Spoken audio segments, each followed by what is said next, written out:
जय हिंद दोस्तों, मैं ईशु जैन आपका स्वागत करता हूं। आज हम 15 जनवरी 2021 तक का करंट अफेयर डिस्कस करने जा रहे हैं। सबसे पहले मैं बात करता हूं हमारे मौलिक अधिकार की। शुद्ध जल मौलिक अधिकार में आ चुका है, मतलब शामिल हो चुका है, पहले से ही है ऑफ कोर्स, लेकिन इस बात को सुप्रीम कोर्ट ने और भारी भरकम तरीके से हमारे सामने रखा। हुआ क्या, सबसे इंपॉर्टेंट था यमुना नदी में जो प्रदूषण है उसको लेकर सुप्रीम कोर्ट एक सुनवाई कर रहा था। उस दौरान सुप्रीम कोर्ट ने कुछ बातें हमारे सामने रखी जो हमारे करंट अफेयर में ऐड हो गई। सबसे इंपॉर्टेंट, कभी कभी आपके सामने आ जाता है कि वही मौलिक अधिकार में से निम्न में से कौन सा मौलिक अधिकार है, और 6 मौलिक अधिकार हम सब जानते हैं, लेकिन ये जो हमें जीने का अधिकार है या फिर शुद्ध जल की बात जो अगर हो रही है तो वो मौलिक अधिकार है कि नहीं है, इसमें लेकर एक कंफ्यूजन हो जाता है इसको लेकर।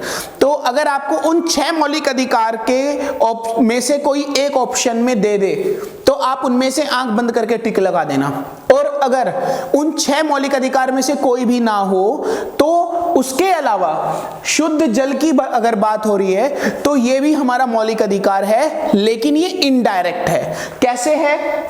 सुप्रीम कोर्ट ने ये 13 जनवरी को सबसे पहले तो इसके बारे में अनाउंस किया, और नदियों में प्रदूषण और उससे लोगों की जो सेहत थी, जो उससे नुकसान हो रहा है लोगों की सेहत का, उसके दुष्प्रभाव के बारे में चिंता भी जताई। लेकिन इसमें सबसे इंपॉर्टेंट क्या रहा कि उन्होंने कहा साफ पर्यावरण और प्रदूषण रहित जल यानी शुद्ध जल व्यक्ति का मौलिक अधिकार है। ये बात स्पेशल क्लियर कट स्टेटमेंट में उन्होंने रखी है, और इसे सुनिश्चित करना राज्य की संवैधानिक दायित्व है और राज्य का संवैधानिक कर्तव्य है।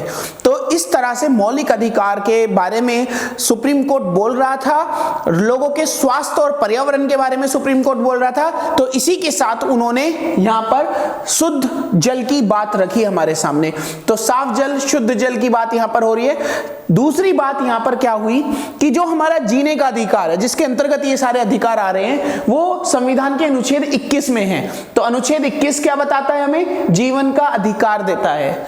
दूसरा, संविधान का अनुच्छेद 47 और 48 हमें क्या कहता है? जन स्वास्थ्य ठीक करना और पर्यावरण संरक्षित करना राज्य का दायित्व है। इसका मतलब ये नहीं है कि हम कुछ भी करते रहे, ये हमारा भी मौलिक कर्तव्य है कि हम सब चीजों को संरक्षित रखें और उनका कोई गलत इस्तेमाल ना करें या किसी तरह की उसमें परेशानी पैदा ना करें, ये हमारा भी कर्तव्य है। लेकिन साथ में ही जो ऑफिशियली कॉन्स्टिट्यूशन में यानी संविधान में लिखा हुआ है वो अनुच्छेद 47 में और 48 में जन स्वास्थ्य ठीक करना और पर्यावरण संरक्षित करना राज्य का कर्तव्य है, ऐसा लिखा है। और साथ में ही 21 आर्टिकल में जीवन का अधिकार भी लिखा हुआ है, जिसके अंतर्गत शुद्ध जल की बात सुप्रीम कोर्ट ने, जिसके हवाले से शुद्ध जल को देने की बात मौलिक अधिकार के अंतर्गत रखी है। तो ये डाउट आपका पूरा क्लियर हो जाना चाहिए। हमारे कॉन्स्टिट्यूशन ऑफ इंडिया के इन आर्टिकल्स में ये बात बिल्कुल क्लियर कट लिखी हुई है। तो एक बहुत बड़ा कंफ्यूजन हमें रहता है दिमाग में, वो कंफ्यूजन अब आपका क्लियर हो जाना चाहिए, और ये एक बहुत बड़ा क्वेश्चन बन सकता है और किसी भी एग्जाम्स के लिए बहुत ज्यादा जरूरी है। इसके बाद एक हमारे देश में रक्षा विभाग से संबंधित बहुत बड़ी खबर भी है और न्यूज भी, मतलब करंट अफेयर भी है और न्यूज बहुत बड़ी है। ये तो मतलब बहुत इंपॉर्टेंट है। ये देश में ही तेजस लड़ाकू विमानों की खरीद का सौदा हुआ है। हमारे देश में ही जो तेजस लड़ाकू विमान है भारत में, अभी आपने राफेल का नाम सुना होगा जो आए हैं, लेकिन ये जो तेजस लड़ाकू विमान है ये भारत की स्वदेशी तकनीक से बने हैं, और इन्हीं को ही खरीदने के लिए हमारे रक्षा मंत्रालय ने अनुमति दी है, हमारी आर्मी को अनुमति दी है कि ये विमान खरीदे जा सकते हैं। स्वदेशी रक्षा खरीद देश की सबसे बड़ी स्वदेशी रक्षा खरीद है। ये देश में इससे बड़ी स्वदेशी रक्षा खरीद आज तक नहीं हुई।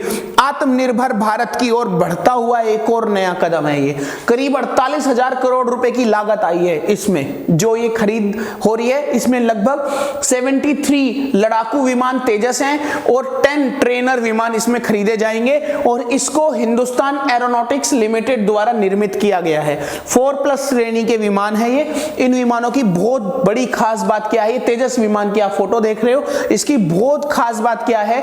ये सबसे अपनी श्रेणी का सबसे आधुनिक विमान है। ये खास बात क्या है? ये हवा से हवा में और हवा से जमीन पर मिसाइलें दाग सकता है, दोनों तरफ, हवा से हवा में भी उड़ा सकता है, हवा से जमीन पर भी वार कर सकता है, रॉकेट दाग सकता है। इसकी ये बहुत खास बात है। इसके साथ साथ इसके अंदर और क्या खास बात है, इसमें संवेदनशील active electronically scanned array, radar से युक्त MK1A version, beyond visual range BVR जिसको बोलते हैं, ये missile electronic warfare EW sweet से लैस है ये पूरा विमान। यानी ये सारी चीजों से मिलाकर अगर मैं नॉर्मल आपसे बात करूं, एक सिंपल वर्ड्स में बात करूं, तो लेजर गाइडेड बम इसमें लगाए जा सकते हैं, ग्लाइड बम इसमें लगाए जा सकते हैं और क्लस्टर वेपन्स इसके अंदर लगाए जा सकते हैं। इतना आधुनिक है, अपनी कैटेगरी का ये इतना जबरदस्त विमान भारत का विमान है। चीन और पाकिस्तान तो इस विमान के सामने कुछ रखते ही नहीं है। उनके जो विमान है इस कैटेगरी के, वो इससे कई गुना नीचे हैं। हमारा विमान उनसे कई गुना बहुत आगे है। आप देख सकते हैं इस विमान की दूसरी फोटो, भारतीय वायुसेना को ये लड़ाकू विमान तेजस मिल चुका है। इसमें एक खास बात और क्या है, हवा में ही रिफ्यूलिंग हो जाती है इसकी। यानी कि जहाज उड़ रहा है और उसमें ईंधन खत्म हो रहा है तो उसमें वो ईंधन भी डाला जा सकता है, उड़ते उड़ते डाला जा सकता है। यहां तक कि आप देखते हो गाड़ियों में, बाइकों में, जब आप पेट्रोल डीजल कुछ जो भी डलवाते हो, वो गाड़ी बंद करके डलवाते हो, खोल के नहीं डलवाते हो, और नहीं डलवाना चाहिए। लेकिन ये विमान है और वो भी लड़ाकू विमान, उसमें भी रिफ्यूलिंग हो सकती है। ये स्वदेशी तकनीक है भारत की। इसकी जो लंबाई है 43.4 फीट की है, 43.4 फीट, जो उसकी ऊंचाई है 14.9 फीट इसकी ऊंचाई है। इसकी स्पीड है 2222 किलोमीटर पर आवर की रफ्तार से ये उड़ सकता है। एक बार में 54,000 फुट की उड़ान एक साथ भर सकता है, एक बार में एकदम झटके से। 42% कार्बन फाइबर है इसके अंदर, 43% एल्युमिनियम एलाई है इसके अंदर, टाइटेनियम से बना हुआ है। मतलब इसको जो बनाया गया है बहुत सोच समझ के और बहुत तरीके से बनाया गया है। दुश्मन को के चीथड़े उड़ा देने वाला ये विमान है हमारे देश में तेजस। और खास बात क्या है इसमें, आपको हैरानी होगी, पाकिस्तान और चीन के विमान जो इस कैटेगरी के, उनका नाम है थंडर वर्ल्ड।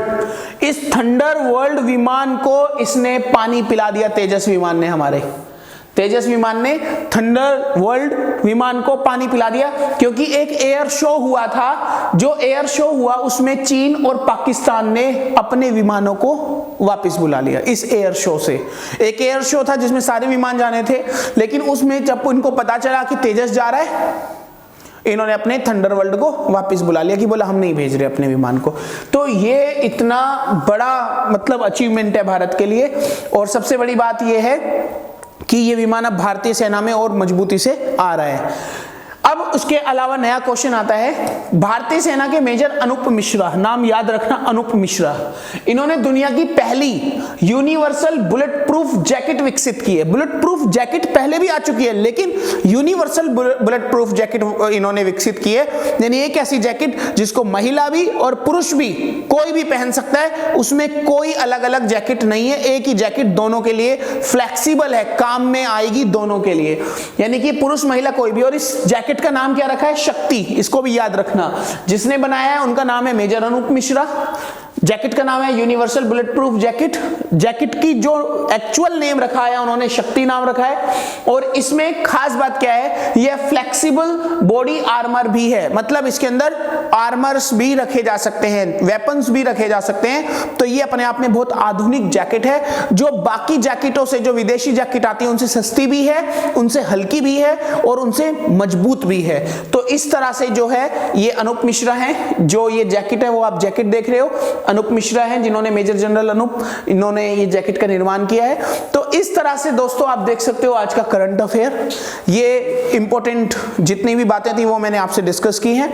इसी के साथ अब हम एक नए टॉपिक के साथ आपको नेक्स्ट वीडियो में मिलेंगे। तब तक के लिए जय हिंद, जय भारत।